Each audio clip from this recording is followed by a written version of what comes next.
that's longer than 1 month is gonna be considered chronic condition. So it takes a long time. Anything between 2 weeks to 4 weeks is subacute. So it's like the in-between phase. Anything less than 2 weeks is still acute condition. Okay. So in terms of classification, anything longer than 1 month, so weeks is 4 weeks to years, is chronic inflammation. Okay. So the cause of the injury is still persistent. You cannot eradicate the cause. In terms of chronic inflammation, it's very easy. There's not a lot of pathogen that infects you and stays with you for a long time. But viruses, for example, hepatitis, this is also something that you guys need to get vaccinated with as well. For example, if you were to do some sort of procedure on your patient and they have bleeding gum, or if you're exposed to something, or if you use a needle to inject lidocaine, or you need to inject some sort of substance to numb the gum, if you accidentally inject yourself or puncture yourself with the needle that you use on your patient, you're in danger of contracting hepatitis B, right? Infectious agents such as hepatitis B is easier and much more effective than HIV. So this is the particular pathogen that most medical personnel need to have immune response to, so you need to get vaccinated. Okay, so I'm sure you guys will get vaccinated before you start to see real patients in the future and before you do any sort of procedure in someone's mouth. Okay. So infections with TB, Mycobacterium tuberculosis, leprosy, or hepatitis C, these usually induce chronic inflammation. Autoimmune condition, SLE, rheumatoid arthritis, gout, atherosclerosis, all the things that we talked about earlier are also chronic inflammation because you can't get rid of the substance.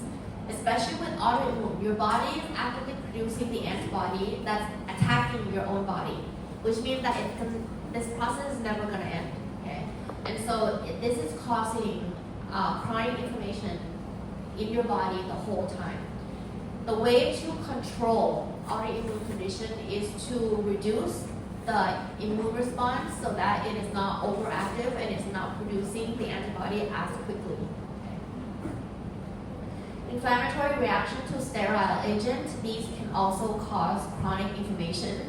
For example, if you have breast implant or something implanted into your body, it stays in your body for a long time.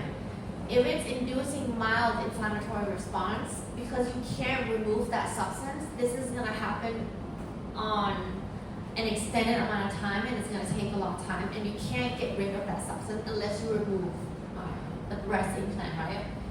In terms of silica or uric acid, it's impossible for you to remove. The uric acid will accumulate inside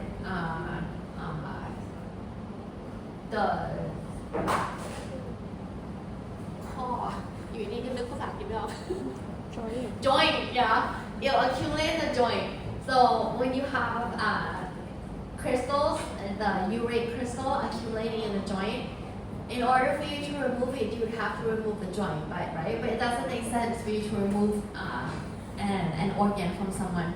Silica is when you breathe in the silica, and then that accumulates inside your lungs. Okay, you can't remove that either. Okay, so substances like this you can't remove, and they induce chronic inflammation. We know now also silica, because it induces chronic inflammation, it leads to cancer. Okay, anything that induces chronic inflammation can also lead to cancer because the chronic inflammatory response causes cell injury, and that means that the cell injury constantly undergo repair, and so over time the repair process can induce mutation and then leads to cancer. Okay.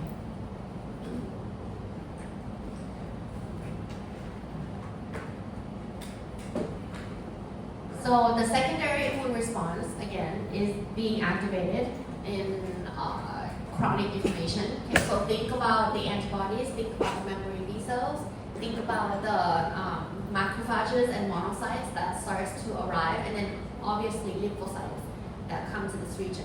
The neutrophils, the role of neutrophil is going to reduce now because it's not as active and it's not the innate immune response. Now entering into adaptive immune response. So a lot of the lesion that will show up on your patient will show different types of cells. So most of the cells will be lymphocytes now rather than neutrophils. Luckily, there's only two patterns for chronic inflammation. So in terms of pathology, when you look at a specimen, there's only two patterns. One is chronic non-specific, meaning you have a bunch of lymphocyte activation, you have a bunch of lymphocytes entering into this particular organ that is experiencing chronic inflammation, and then you have granulomatous inflammation. Okay?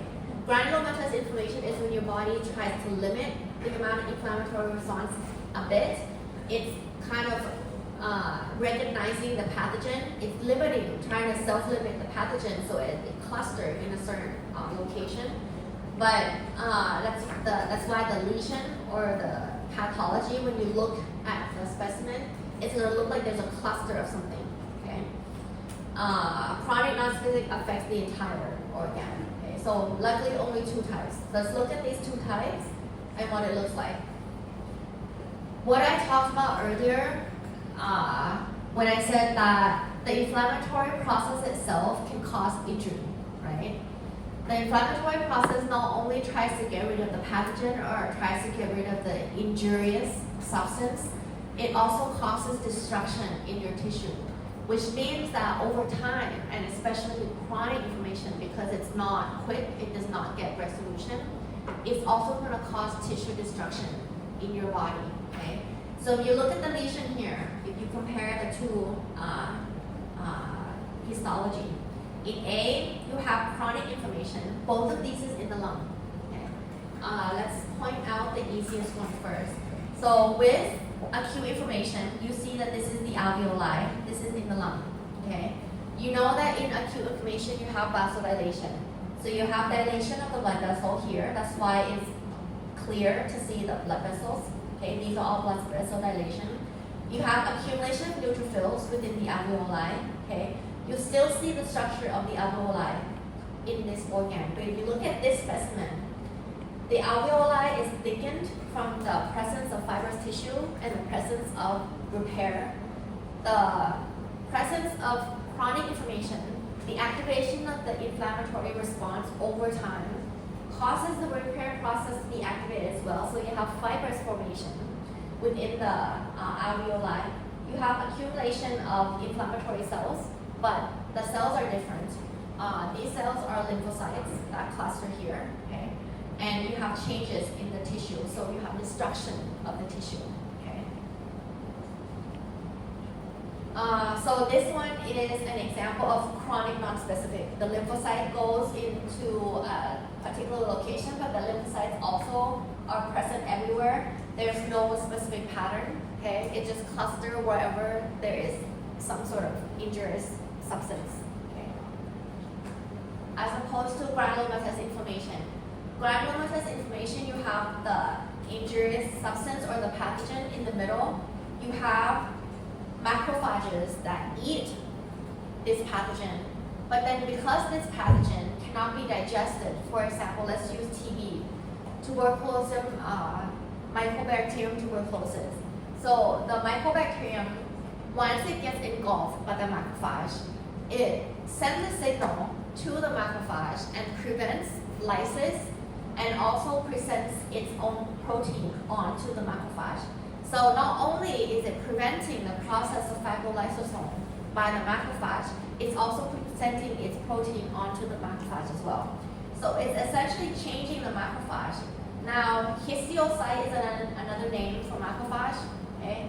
So epithelioid is macrophage that changes or has been infected with the pathogen.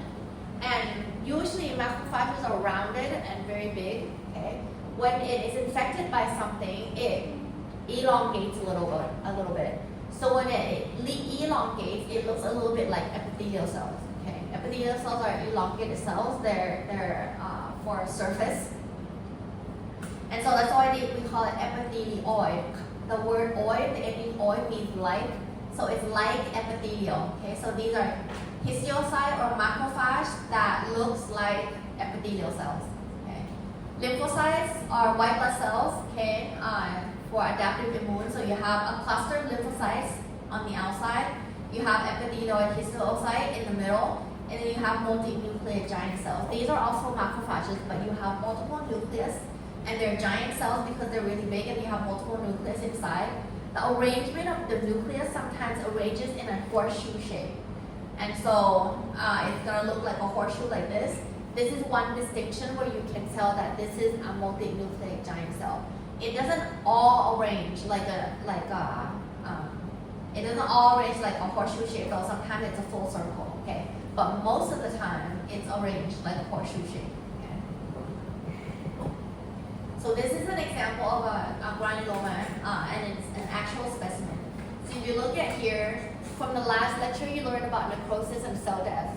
So you learned that in necrosis or cell death, the cells, once the neutrophils disintegrate, it doesn't come back, right? It's irreversible cell injury. And so if you look at this location here, you see a bunch of cells, but you don't see any nucleus. It doesn't stain purple. So that means that all these are dead cells. We call this caseous necrosis, like you learned from the last lecture. Caseous necrosis or dead cell, it's gonna look like cottage cheese. So if you find a specimen and you squeeze the specimen, the dead cells here, because they're no longer attached as a structure, it's gonna spit out and spill out like cottage cheese, like when you eat in salads, the white cheese part, yeah. So this is the middle part. And then you have a structure, a firm structure on the outside. These are multinucleate giant cells, the formation of the nucleus, like a horseshoe shape. The epithelioid histiocyte are around here, okay? You still see nucleus. They're loosely arranged, okay, inside the circle, but they still have nucleus. And then outside here, the darkly stained, because lymphocytes have a lot of nucleus, but very small cytoplasm. When you stain it with H&E staining, you're gonna see a lot of purple, okay? So these are lymphocytes clustered on the outside. So this is a granuloma. Not all granuloma needs to have caseous necrosis, okay? Only large ones will have caseous necrosis, and most of the time, TB will have caseous necrosis, okay?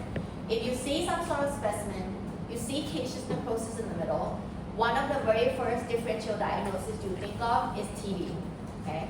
Everything else, for example, some sort of viral infection, other types of infection that can cause granulomatous inflammation, usually does not have caseous necrosis present in the middle.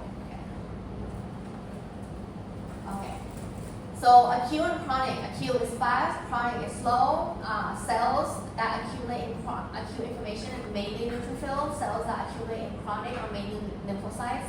Usually they're mild if it's acute and much more severe and progressive if it's chronic. That makes sense because you can't get rid of the cause, right? Local and systemic sign, this is important. The more acute it is, the more symptoms it's going to be present, meaning it's newly activated, you're feeling it. But when it's chronic inflammation, because it's low-lying, there's constant activation, and also because your body starts to get used to it, your brain blocks the signal so you don't feel the signs, the local and systemic signs. So the local and systemic sign for chronic is very little. So that's why when I said it is also your responsibility, for example, if someone were to come to you and they have some sort of lesion, but it looks like it's probably been there for a long time because there's some sort of destruction of the gum or some sort of tissue, but they have a new recent infection or some sort of new event that causes an acute inflammation on top, they're going to come to you to complain about the acute inflammation, but you might need to treat the acute inflammation but also address the chronic condition that's occurring beneath that so that your patients won't have recurrent infections and coming back to you over and over again. Okay, so this is your responsibility to know the difference between acute and chronic inflammation, and this is the difference between you treating and your patients feeling better for a long time or recurrently coming back to you or going to a different dentist. Okay. Laboratory findings associated with inflammation. Let's go through this quickly. Let's talk about the role of fever. If your patients come to you with fever, most of the time this is a systemic response. It's acute, okay, because it's inducing a change in the physiology and it's causing a shift right, in the affinity of the oxygen. Again, if you remember the MPO system, if you get infected with something, we use the MPO system to get rid of the pathogen, okay? So you need oxygen. So the shift on the affinity of the hemoglobin dissociation curve helps introduce oxygen into your body so that you can use the oxygen for the myeloperoxidase and kill the pathogen and get rid of it, okay? So everything here in terms of physiology is to help your body get rid of the pathogen, okay? In terms of the fever and the temperature, it's also hostile for the pathogen that's invading your body because, for example, viruses enter into your body and uses the protein from your body, uses the enzyme in your body. But the proteins and the enzymes in your body are functional at 37 degrees, which means that when you have a fever, you increase that temperature, the function of the protein and the enzymes are not going to be as effective at normal level, which means that the spread of that pathogen will be limited, okay? And hopefully your immune system will catch up and then get rid of the pathogen, okay? So the function of fever is to help you get rid of the pathogen. Erythrocyte sedimentation rate, this is when you get the blood specimen from someone. Usually if you sit the specimen onto a table, you'll see that there's a separation of the red blood cell and the white blood cell, right, in someone's patient. This is called the sedimentation rate. So the rate where the red blood cells falls to the bottom, okay, and separate into layers. Usually if it's a single red blood cell, it'll slowly fall, and there's a rate for everyone's, okay, depending on how much you have red blood cell inside your body. But if you remember, during acute inflammation, fibrinogen is being released, and fibrinogen binds to the red blood cells so that it attaches to each other and forms a rouleau formation. When it forms a rouleau formation, that means that it's going to be heavier. So when you sit it onto a table, the rouleau is going to fall down to the bottom faster. That means that it's going to increase the rate of the erythrocyte sedimentation. Okay? So the rate will be quicker. That means that if the ESR rate is shorter or quicker, this person might be infected or might have active inflammation. Okay? C-reactive protein is a protein that gets secreted during acute phase reactive as well. Okay? But usually this can also be secreted in other conditions. So it cannot be used in all substances for inflammation. When in an infection with pneumonia or sepsis or some sort of skin infection, the C-reactive protein is also secreted. In chronic condition, if you have rheumatoid arthritis, C-reactive protein can also be secreted as a baseline level. Okay? And heart disease, it can also be secreted. For example, if you have new myocardial infarction and muscle cells are dying, okay, it'll secrete the C-reactive protein. Now, what are the instances where I can use the C-reactive protein? Because it looks like it can secrete in multiple circumstances. For example, if you have a patient that has multiple conditions, for example, this person already has arthritis, but is infected with pneumonia during COVID, okay? Or infected with some sort of pathogen, maybe not COVID, but during some sort of pneumococcal pneumonia. So you have to give this person antibiotics. The thing is though, if someone has arthritis or gout, they're gonna have fever. They could have fever from gout attack. They could have low-lying fever from some sort of inflammation from the joint, okay? How do I differentiate this fever from the fever from pneumonia, okay? So over time, what we can do is, at first, before you start antibiotics for the pneumonia, you do a blood test, and then you look at the C-reactive protein, okay? At that time, they're gonna have multiple inflammatory responses activating the C-reactive protein, so the level is gonna be very high, right? After you give them antibiotics that you think is adequate, meaning maybe it's a week or two, but then they still have low-lying fever. You're not quite sure if this fever is from the underlying condition or if it's from pneumonia. You take another blood test and you look at the C-reactive level. If the C protein level is decreased to a certain amount, where it's lower than the first level, then you can say that the remaining C-reactive protein could be from something that is the underlying condition and not from pneumonia, so then you can wean off the antibiotics. Okay? So this is something that is currently being used right now when you're looking at patients with multiple underlying diseases. Okay? Tissue repair. Okay? When you have some sort of injury, what is the difference between renewal, repair, and something that's going to cause a scar? Like I said, you have to look at the tissue. You want to look at the tissue, you want to look at the regenerative capability of that tissue to determine if it's going to be regeneration of that tissue or if it needs fibrotic repair or scarring. So there's two types of repair that you need to know. There's regeneration, and then there's healing or scar formation. Okay? The difference between these two types of repair is if you have regeneration after the injury and then you have regeneration, that particular organ is going to come back full functioning 100%. Okay? Compared to healing and scar formation, after the injury and after the repair, you'll have scar tissue helping with the repair. That means that the function of that particular organ is not going to be 100%. For example, let's say you have some sort of cut. If you have a small paper cut on your skin, it's not very deep, okay? Let's say it cut right on between the joint right here, where I need to fold my finger, okay? If the cut is not deep, once the paper cut is repaired, then I can move my finger 100%, meaning the elasticity of my skin comes back 100%. I have full range of motion, just like before. If, however, I have a burn, a skin burn, okay, right at the joint as well, okay, that causes contraction and that causes some sort of injury to the skin cell here. The repair process, because it's deeper than the dermis, now requires fibrosis because it's much deeper than the layer where you have regenerative stem cells, okay, on the skin.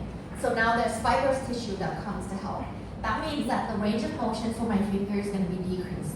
This is what I mean when it's not full function. It does not come back to 100%, but you can still function. The inflammatory response comes to complete resolution. There is no dilation of blood vessel, but there is scar tissue that's present there. The function of that particular organ is not at 100%, but you can still function, okay? So that means that at any time, if you accumulate more function, okay, it's gonna cause more repair. The question that you might have might come a little later in terms of liver. Why is it then that liver has two types of these processes, okay? Liver is a regenerative organ. If you drink alcohol, liver will regenerate because it has stem cells. Why is it that liver, or cirrhosis, has fibrous tissue that accumulated? And the answer is, if you continue to drink every single day, someone gets drunk, drink until drunk, okay? So that's excessive amount. You have injury at the liver from day one. The liver continues, undergoes repair process, takes a few days, okay? The next day, your liver hasn't fully repaired, but you drink again because your friend said, let's go for a drink. So you drink again, you have additional injury on top of the previous injury from day one. So now you have day one and day two. The next day, your other friend gets stressed, okay? Calls you out for a drink. So you drink again until drunk on the third day, okay? That's why chronic alcoholism will cause fibrosis in the liver, because you have subsequent injury on multiple days where the liver hasn't fully recovered, and because you have a lot of injury on multiple days, the repair process, the fibrous tissue comes to help with the repair faster, so it starts to help repair the liver. And you also have cells that regenerate as well. So that's why in cirrhosis you have nodules of liver, because these nodules are cells that are regenerating, but you also have fibrous tissue that are helping with the repair process so that the entire liver functions. So you have two processes. being activated at the same time. That's why you see two repair process going on within the liver. Okay. Other organs you might not see this in other organs because most of the time it uses either one or the other. Okay. All right. So in terms of repair, there's three things that you need to know, three components. Okay. One is the inflammatory mediator gets activated, similar to acute inflammation. Okay. Some of these cells, for example, macrophages, the M1 induces the inflammatory response. The M2 macrophages induces the anti-inflammatory response. So depending on which process is being activated, you have multiple activation or different functions of one particular cell. So in the repair process, you have the inflammatory mediator that's being activated and telling your body to go towards the repair process. You need to have tissue or cell regeneration, whether it's stem cell or cells from nearby or fibrous tissue. Okay, that's going to help repair that particular organ so that it functions and comes together as a unit. Okay, and then you have the niche or the biology or the extracellular matrix. Okay, that also sends signal to help with the regeneration and lays a backbone or a blueprint for how the repair is going to happen. Okay, so it involves interaction with all of these three components. Similar to acute inflammation where you have two, the cellular process and the vascular process, with the repair you have three of these components working together. Okay? So during the repair process, one of the most important factors is growth factors. Growth factors help stimulate the proliferation of the cells so that the cells will repair that particular location. It can also stimulate angiogenesis so that you have new blood vessels bringing nutrients to that location where it needs repair. Okay. It has a lot of functions within that particular organ that is involved with the proliferation as well as the growth and the angiogenesis. Okay. Differentiation of cells, contraction of the cells. Okay. Growth factors are involved with all that. So growth factor is probably one of the most important factor. In acute and chronic inflammation, you have cytokines as one of the most important factors. Okay. In repair and healing process, you have growth factors that are very important in this process. Okay, don't memorize them. There's too many. Don't memorize the cytokines. Don't memorize the blood vessels. But there are a few that you should know. For example, in acute and chronic inflammation, you should know about histamine, right? The acute inflammatory process, like when I scratch, histamines are reduced. Nitric oxides are secreted. Okay, in repair, you have vascular endothelial growth factor, VEGF, that induces growth of angiogenesis. Okay, so a few you should know and be familiar as you go through your training. Okay. So you have angiogenesis occurring. So you have these vascular endothelial factor that gets secreted, and they send a signal to the endothelial cells. Okay. And so it causes a growth of the blood vessels, okay, so that there's blood coming to the site of the repair so that you have nutrients and you have cells and components to help with the repair process, okay. We call this process neovascularization. A lot of time, these neovascularization, these new blood vessels are actually quite weak, which means that if you come into contact with it, because the collagen that's lining these new blood vessels are weak, okay? That means that slight touch or small contact is going to cause bleeding, okay? Once there is stronger or if it's persistent for a long time, the lining of these blood vessels becomes stronger and then they build more collagen onto the lining of the blood vessel, then it becomes stronger so that it doesn't bleed easily.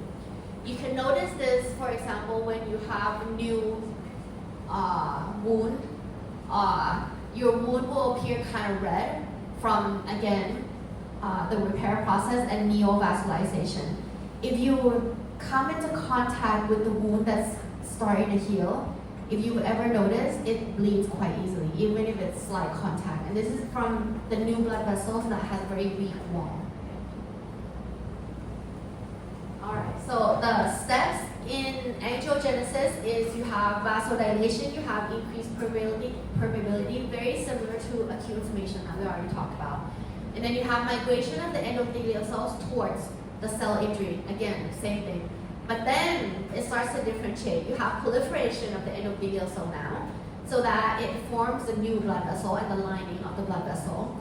You have inhibition of the endothelial cell proliferation so that it doesn't continue to grow. Okay, this is the difference between cancer and not cancer.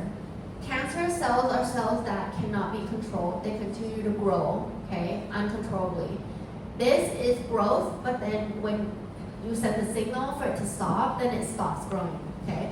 So the inhibition of the growth factor in the endothelial cell causes it to stop growing and then remodel into a capillary or into a stronger blood vessel. And then you have recruitment of periendothelial cells or parasites of the small capillary. And then again, this helps line the blood vessel so that it's stronger. And when you contact it, it doesn't bleed easily or it doesn't break easily. Okay. That leads to, so the recruitment process leads to maturation of the blood vessel. Okay, so you have new blood vessel that mature into a mature vessel. Again, control of cell proliferation. A lot of cells, for example, in the liver, you have cells that you also have presence of stem cells.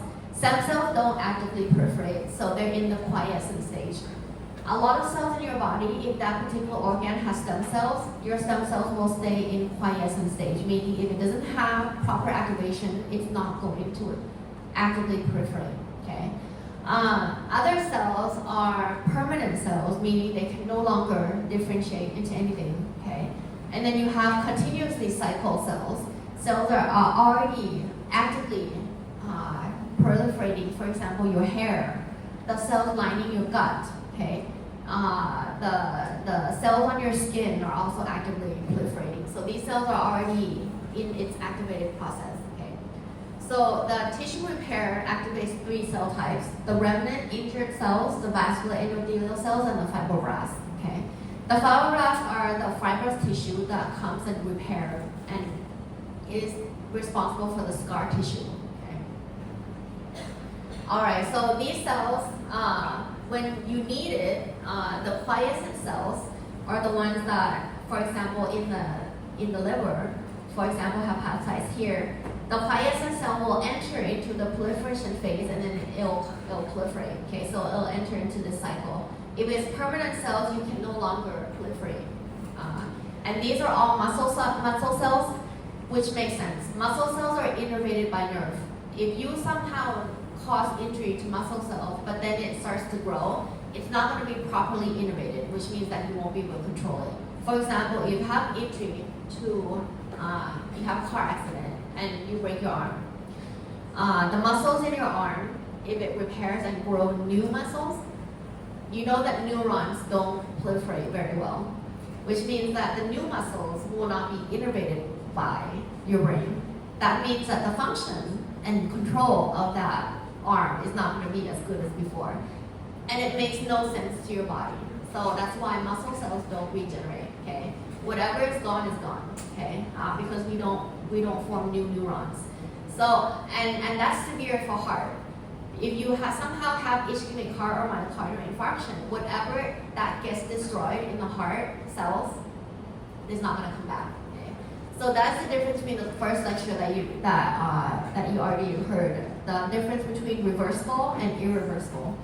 If the cause of the myocardial infarction, for example, a block in the blood vessel is removed in time, and your heart cells can recover, then it goes into repair, 100%. But if the block of the artery is not removed in time, meaning it's longer than about an hour and a half, that means that it's going to go into irreversible cell injury, and then it's going to die. Okay. A lot of times with first-time cardiac arrest symptoms or acute MI patients, we keep them in the hospital to observe for 3 days, because it takes about 3 days for your body to actually lyse the structure of the muscle cells. Because sometimes when you have acute event like this, you have coagulative necrosis. Do you remember from the last lecture? Coagulative necrosis is when the cell dies but the structure is still there, which means that the heart muscle is dead but it's still pumping as a structure. So most of the time it'll take about 3 days for that structure to lyse, which means that a major event could happen to your patient on the 3rd day when there's a hole in their heart and the blood starts spilling out because the cardiac cells are dead. Okay? So we always observe them for about 3 days to make sure that this event doesn't happen. If we help the patient fast enough so that the injury goes into reversible injury, meaning we remove the clot fast enough, the blood reconstitute back into the heart cells and then they recover. That means that on the 3rd day, the cells will continue to undergo recovery and then there won't be a perforation in the heart. Okay. All right, so that's linking everything together that you've learned from lecture 1 and lecture 2 also. Okay. So next, the role of stem cells. Again, your body has certain organs that have stem cells, but not all of them. So your liver has stem cells, your skin cell has stem cells, intestinal linings have stem cells, your hair has stem cells, okay? So all these will regenerate that cell so that if there's injury to that particular layer, but it's not deeper, okay? For example, for the skin, if it's not deeper into like the dermis layer, most of the time you'll recover without any scar tissue.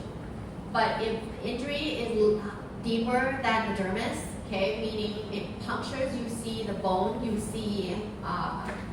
see some blood vessels, this is very deep, okay? So anything that's lower than the epidermis, past the stem cell layer, you will have scar tissue, so the fibers will be activated and then it'll help seal the injury.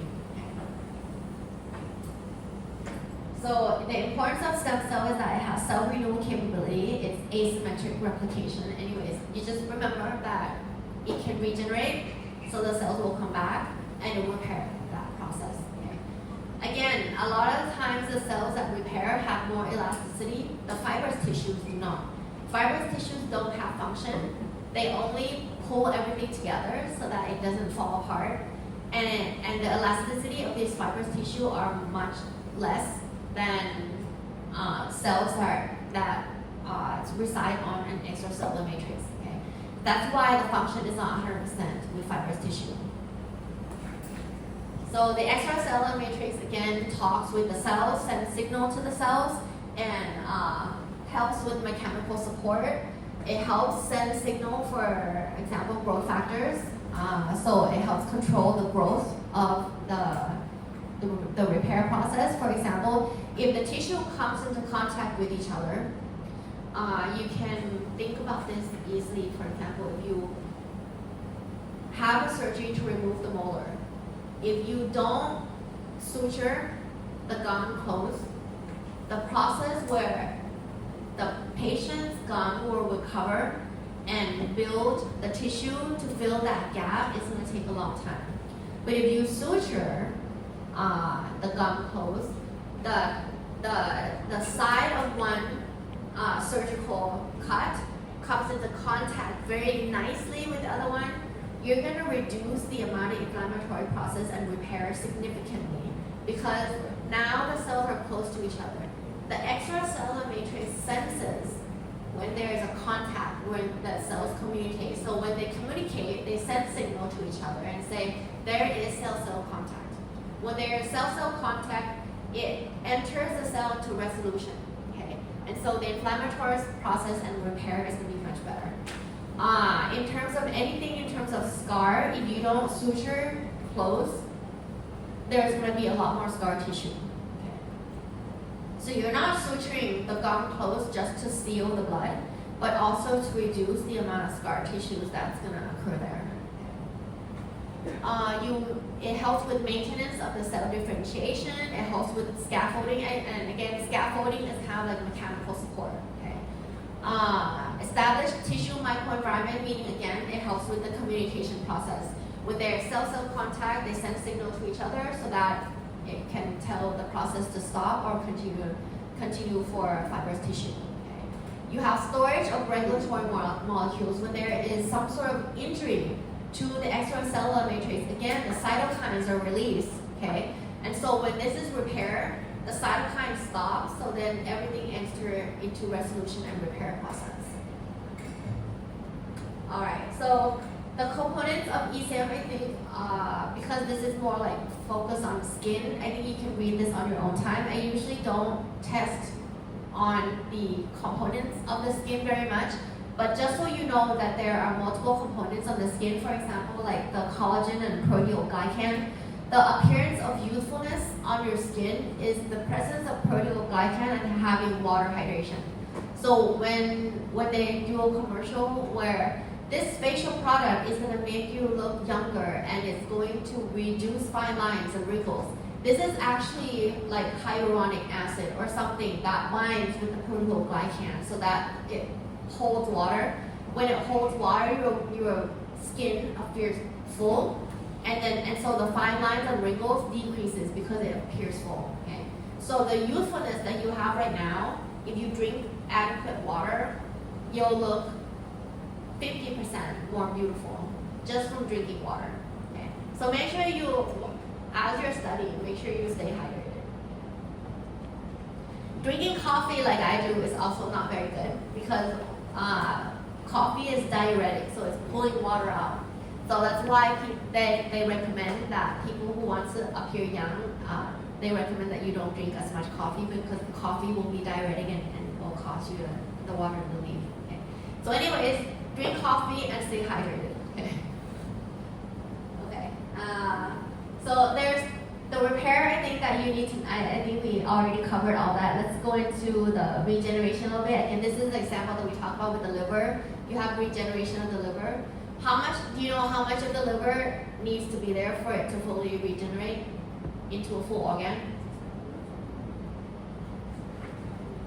About a third. You need a third of your liver. If you still have a third of your liver, if you cut out 2/3, the 1/3 will grow and it'll tell the entire organ to grow back, okay, into a full liver. If you cut 1/4, it won't grow back to the same level. If you cut only a third, so you have 2/3, it'll definitely grow back to a full liver. Okay, so anything that is no less than 1/3, your liver will recover. Okay? So you have regeneration capability. You see that in other organisms like starfish and 海金豆 when they get scared, this is one of the defense mechanisms. When the gecko gets scared and if you somehow grab hold to it, it'll actually shed the tail so that this is a tactic to scare you so that you feel like you have hold of it, and then they run away.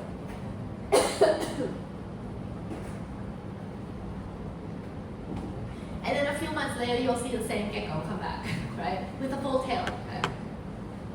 So there's other organisms in the world that have regeneration capabilities like your liver. So starfishes, gecko. Okay. เหมือนจะเริ่มแก่เลคเชอร์ไปสักพักเลยเหมือนเสียงเริ่มหาย Anyone doesn't speak Thai in this classroom? Any foreigners?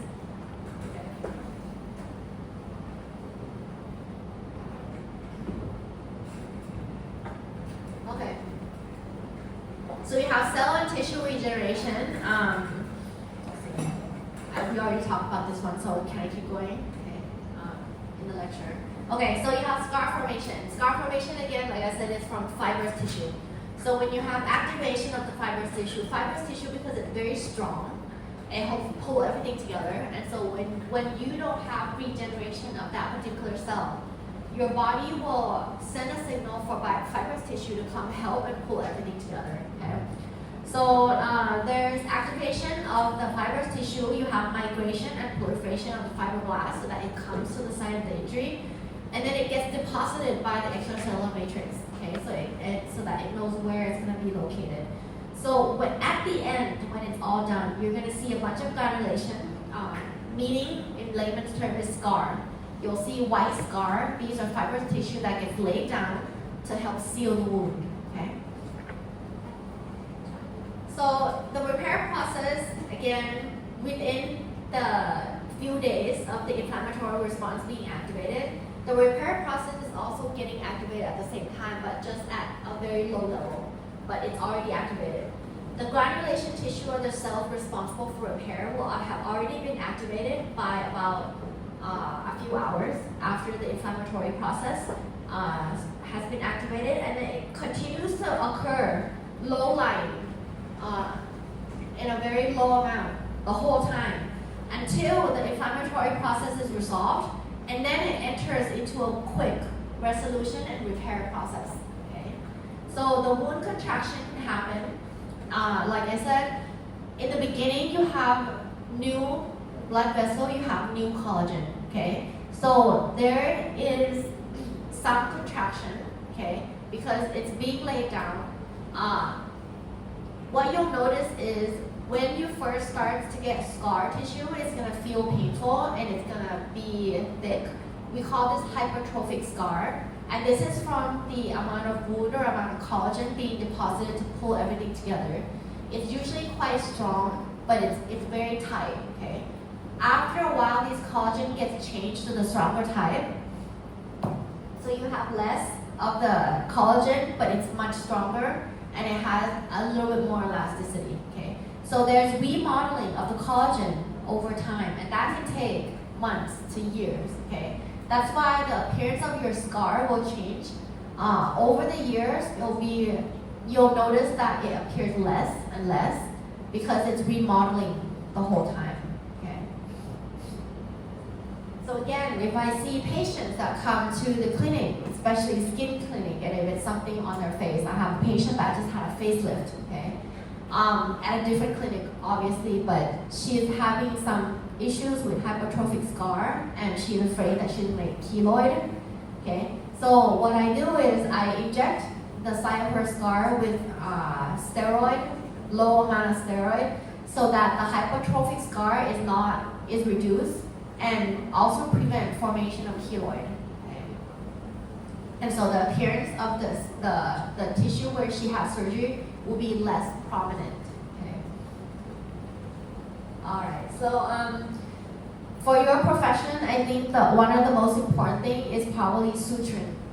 If you have some sort of surgery, you cut open the gum to remove a tooth. Okay. You suture it closed. This is the difference between healing by first intention and healing by secondary intention.